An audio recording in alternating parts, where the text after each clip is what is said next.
Good morning students. हम लोग आज फ्लोटेशन के विषय में पढ़ेंगे। ठीक है, प्रिंसिपल ऑफ फ्लोटेशन। हम लोग चूँकि ये तो पहले ही जान चुके, आर्किमिडीज प्रिंसिपल भी हम लोगों ने पढ़ा, और आर्किमिडीज प्रिंसिपल में हम लोगों ने पढ़ा कि अगर किसी बॉडी को अगर हम किसी भी लिक्विड में अगर हम इमर्ज करते हैं या सबमर्ज करते हैं तो उस पर दो फोर्स एक्ट होता है।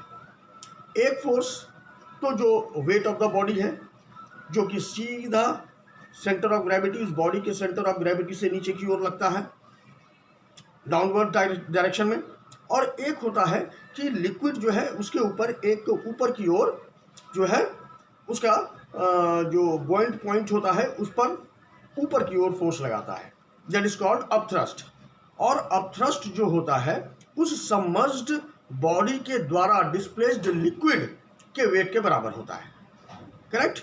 आइए हम लोग देखते हैं कि किसी भी बॉडी को केस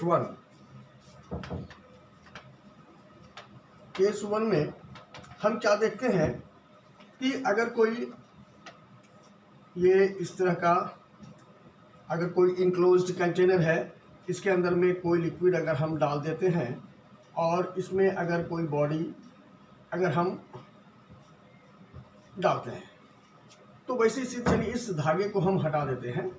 ठीक है, तो ऐसी स्थिति में क्या होता है कि एक तो wait of the body W1 जो नीचे की ओर लगता है, दूसरा क्या होता है कि इस लिक्विड के द्वारा ऊपर में अपथ्रस्ट ये ऊपर की ओर लगता है, मान लेते हैं इसको W2।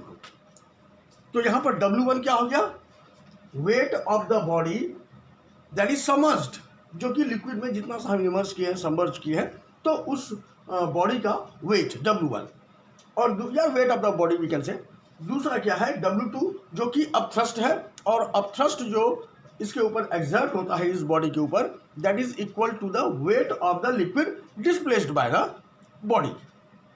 ठीक है, तो यहाँ पर केस फर्स्ट क्या है कि अगर मान लेते हैं कि यहाँ पर हम लिख लेते हैं पहले कि W1 wait of the body, चलिए लिख देते हैं कोई कंफ्यूजन ना हो, एंड W2 ये हो गया upthrust,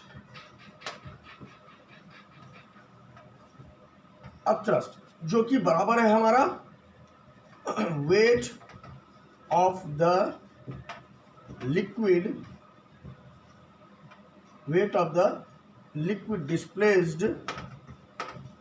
displaced by the submerged.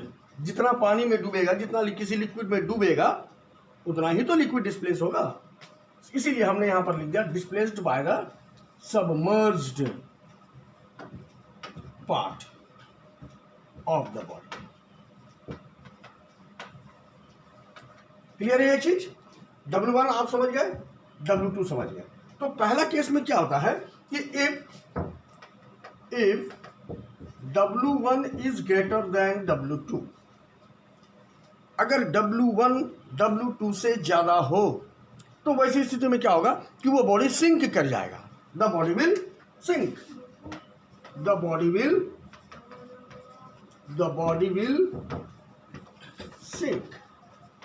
याद रखेंगे कि अगर W1 W2 से ज्यादा हो जाता है तो वो बॉडी क्या हो जाएगा, उस लिक्विड में सिंक कर जाएगा। तो वैसी स्थिति में अगर हम इसी चीज को अगर हम इस लिक्विड के डेंसिटी से अगर हमको रिलेट करने का प्रयास करें तो हम यहां पर कहेंगे कि density of the body is more than the density of the liquid. यहां पर हम लिख देते हैं DB, यानी density of the body is greater then density of the liquid. तो यहां पर क्या हो जाएगा, बॉडी विल सिंक। तो यहां पर दो स्थिति हो गया प्रिंसिपल ऑफ फ्लोटेशन के अंतर्गत। पहला केस कि if W1 is greater than W2 then the body will sink in the liquid. It means कि the density of the body is greater than the density of the liquid. Okay, now case second ले लेते हैं हम।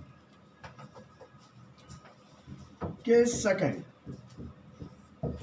ऐसी स्थिति में क्या है कि अगर ये लिक्विड है ये बॉडी है हमारा, आप देख लीजिए किस तरह यह फ्लोट कर रहा है, इस लिक्विड में किस तरह यह फ्लोट कर रहा है। इस स्थिति में क्या है ना कि W1 is equal to W2 के सेकेंड, कि if weight of the body is equal to the upthrust और equal to the weight of the liquid displaced by the submerged part of that body. तो ऐसी स्थिति में क्या होगा कि यह अंदर तक, सबमर्ज्ड पार्ट बहुत अंदर तक होगा, सिर्फ इसका ऊपर वाला जो पोर्शन होता है, जैसे जनरली आप आइस को आप देखते हैं ना फ्लोट करते हुए, तो उसमें देखेंगे आपकी मैक्सिमम पोर्शन उसका पानी के नीचे जाता है और उसका ऊपर वाला हिस्सा वो क्या होता है, वो सिर्फ पानी के सरफेस पर रहता है। तो ऐसी स्थिति है case second, W1 is equal to W2, it floats. ऐसी स्थिति में बॉडी का मैक्सिमम पोर्शन जो होता है वो लिक्विड के अंदर में डूबा हुआ होता है। तो यहां पर क्या होगा कि density of the body is equal to density of the liquid. अगर बॉडी का डेंसिटी अगर लिक्विड के डेंसिटी के बराबर होगा तो वैसी स्थिति में क्या होगा कि वह पूर्णतः डूब कर प्लवन करेगा, फ्लोटेशन, फ्लोट करेगा यानी प्लवन करेगा, तैरेगा। नाउ केस थर्ड,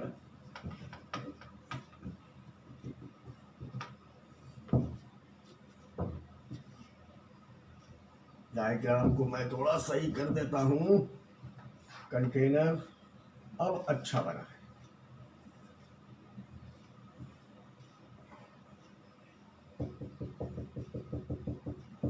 ये देख लीजिए, इसमें क्या है कि W1 is less than W2, यानी वेट ऑफ द बॉडी, और ये ऊपर की ओर W2 यहां पर से लगता है ये।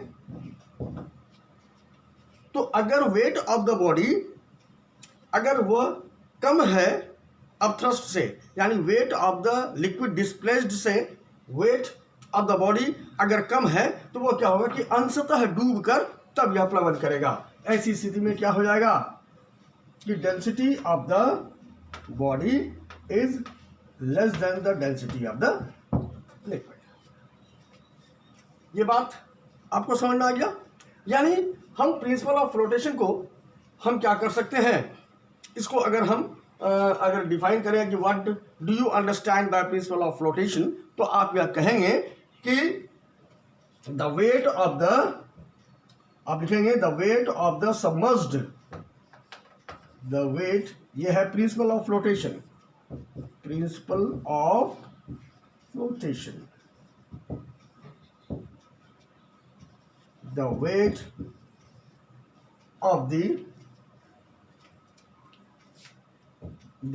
of the body is equal to the weight of the liquid displaced by the submerged part of the body। ये है हमारा प्रिंसिपल ऑफ फ्लोटेशन। बात समझ में आ गया? तो यहाँ पर बहुत सारे ऐसे हैं, आपको रीजनिंग क्वेश्चन आपको मिलेंगे, जैसे why do an iron nail sinks but a boat और a ship made of iron floats on water. यानी अगर लोहे की कोई कील या लोहे की कोई सुई पानी में डूब जाती है लेकिन उसी लोहे का बना हुआ जहाज पानी पर तैरता है, क्यों? तो आप कहेंगे कि लोहे की कील उतना लिक्विड, उतना पानी को वह डिस्प्लेस नहीं कर पाता जिससे कि लोहे की कील का भार डिस्प्लेस्ड वाटर के भार से अधिक हो जाता है, इसलिए वह सिंक हो जाता है, वह डूब जाता है। लेकिन लोहे के जहाज कुछ इस आकृति का बना हुआ है, कॉनकेव आकृति का बना होता है कि जिससे वह बहुत ज़्यादा वाटर को वह डिस्प्लेस कर सकता है, जिससे कि जो डिस्प्लेस्ड लिक्विड या डिस्प्लेस्ड वाटर का जो वेट होता है ना, वो वेट ऑफ द शिप से अधिक होता है। डिस्प्लेस्ड वाटर का अगर वेट अगर अधिक होगा तो शिप फ्लोट करेगा। अगर वो शिप या बोट उतना वाटर को वो डिस्प्लेस नहीं कर पाएगा जितना कि उसका वेट है, तो वो शिप जो है वो सिंक हो जाएगा। Is that clear? तो इस चीज को हम लोग कहते हैं प्रिंसिपल ऑफ फ्लोटेशन। आप इसे अपने कॉपी में नोट कीजिए।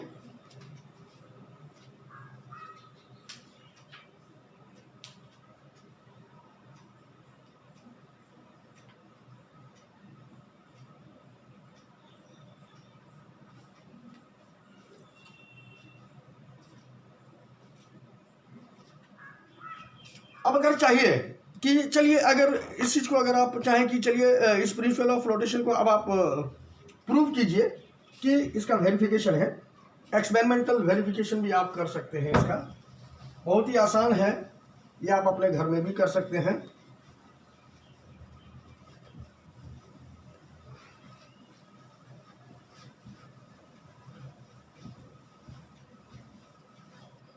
ठीक है, the weight of the body is equal to, यहां पर weight of the floating body अगर हम लिख दें तो और अच्छा हो जाएगा।